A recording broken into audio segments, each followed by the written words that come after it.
So let's talk about the North Carolina mountain real estate market for a minute. What is going on and what's the scoop up here? Well, the market is changing drastically. If you've been paying any attention at all to the inventory that's out there, you've noticed that the houses are staying on the market longer and the prices are a little lower than they have been in the past. And here's what that means for you. If you're a buyer, that's good news, right?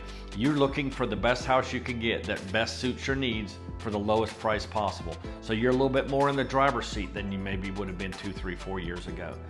Now the opposite is also true, right? If you're selling a home right now, you're not quite as in as much control as you would have been a few years ago. You're probably going to get less for your home than you would have prior, and it's going to take longer to sell it most likely. What that means though is you need to make sure your home is being marketed properly.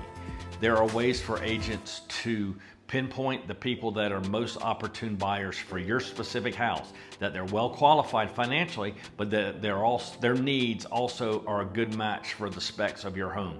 There are ways for that to be done, and target marketing is the approach that's used to best utilize that information. So you just need to make sure that whoever you're working with utilizes a targeted marketing approach in this type of competitive market. So let's talk about interest rates also. How do interest rates affect home values?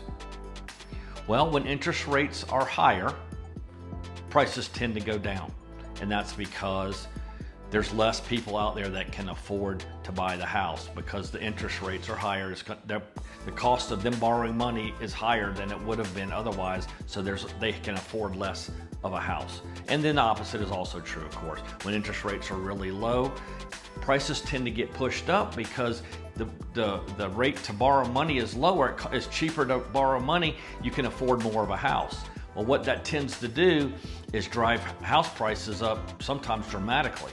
So a few years ago, when the rates were in the 2, 3, 4% range, people were paying $25,000, $50,000, even $100,000 over asking price sometimes because they could afford to based on the interest rates. Now that might come back to bite them when it's time to sell that home, depending on what the rates are at that time. But anyway, that's how interest rates work in relation to home pricing. And don't forget, the best time to move is always based on your housing needs, right? Regardless of what's going on in the interest rate market, the financial market, if you need to move, you need to move. That's always the case. And don't forget, you can always change your interest rate down the road if at any time it goes down. If it goes down enough to warrant a refinance, then refinance your home. Right? So when you're purchasing a home, you're buying two things really. You're buying the home itself. Of course, hopefully it's your dream home or really close to it, but you're also buying an interest rate.